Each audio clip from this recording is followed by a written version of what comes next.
కాంగ్రెస్ ఎన్నికల హామీల్లో భాగంగా ఇచ్చిన హామీలను ఒక్కొక్కటిగా అమలు చేస్తూ ముందుకెళ్తోంది. ఇందులో మొదటగా మహిళలకు ఉచిత ఆర్టీసీ బస్సు, 10 లక్షల ఆరోగ్య బీమా ఇప్పటికే అమలు చేస్తున్న సంగతి తెలిసిందే. ప్రస్తుతం మరో 2 గ్యారెంటీలను కాంగ్రెస్ తన అమ్ముల పొదిలోంచి బయటకు తీసేందుకు సిద్ధమైంది.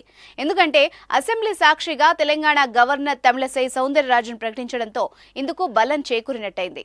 తెలంగాణలో బడ్జెట్ సమావేశాలు ప్రారంభమయ్యాయి. గురువారం ఉభయ సభల్ని ఉద్దేశించి గవర్నర్ తమిళసై సౌందరరాజన్ ప్రసంగించారు. ముందుగా కాళోజీ కవితతో ప్రసంగాన్ని ప్రారంభించిన గవర్నర్ తమిళసై ప్రజా ప్రభుత్వం అధికారంలోకి వచ్చిన వెంటనే కంచెను తొలగించారన్నారు. సిఎంఆర్ ఫ్యామిలీ మాల్ ఇప్పుడు మన కేపీహెచ్బీలో ఫిబ్రవరి 10వ తేదీన ప్రముఖ నటి శ్రీలీల గారిచే ఘన ప్రారంభం. ప్రగతి భవన్ ప్రజాభవన్ గా అందుబాటులోకి వచ్చిందని తెలిపారు. ప్రజావాణి ద్వారా ప్రభుత్వం ప్రజా సమస్యల్ని తెలుసుకుంటోందని చెప్పారు.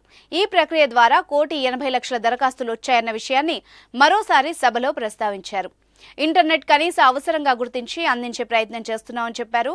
టీఎస్పీఎస్సీని ప్రక్షాళన చేస్తున్నాం, మూసీని అభివృద్ధి చేసి ఉపాధిని కల్పిస్తామని కాంగ్రెస్ పేర్కొన్న అంశాలని శాసనసభలో చదివి వినిపించారు. కొత్తగా 40,000 కోట్ల పెట్టుబడులకు ఒప్పందాలు కుదిరినట్టు పేర్కొన్నారు. చిన్న పరిశ్రమల అభివృద్ధి కోసం కొత్త ఎంఎస్ఎంఈ పాలసీ అందుబాటులోకి తెరినట్టు వివరించారు. ఎకో ఫ్రెండ్లీ టూరిజం హబ్ గా హుస్సేన్ సాగర్, లక్నవరాలను తీర్చిదిద్దుతామని చెప్పారు.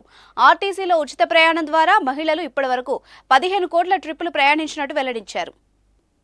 And Cheyuta, the promises made will be fulfilled and we stand committed to the declarations for the farmers, youth, SC/ST communities, BC and minority communities. Our vision for Telangana encompasses various sectors from irrigation projects like Palamuru Rangareddy to education, with fulfilling up to about 2 lakh jobs by our newly constructed TSPSC. The government is actively addressing land-related issues through the newly formed Dharani Committee.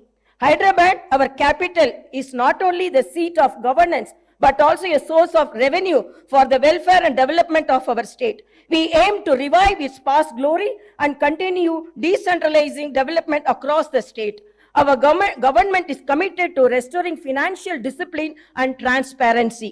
The white paper on finance released during the last session of the Assembly has laid bare the incompetent and reckless manner in which the previous government has managed public finance.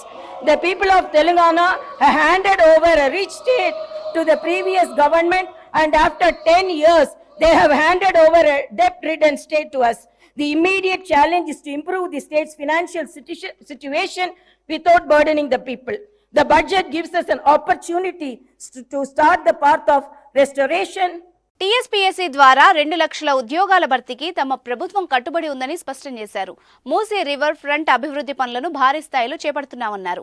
Musi నది మరోసారి హైదరాబాద్ జీవనాడిగా మారుతుందన్నారు. పాలమూరు, రంగారెడ్డి వంటి సాగునీటి ప్రాజెక్టులను పూర్తి చేస్తామన్నారు.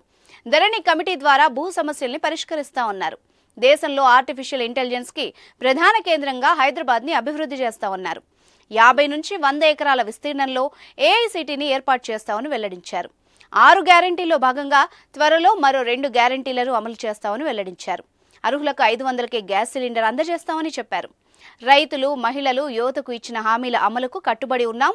దశాబ్ద కాలంలో నష్టపోయిన సంస్థల్ని తిరిగి కోలుకునేలా చేస్తామని తన ప్రసంగంలో పేర్కొన్నారు.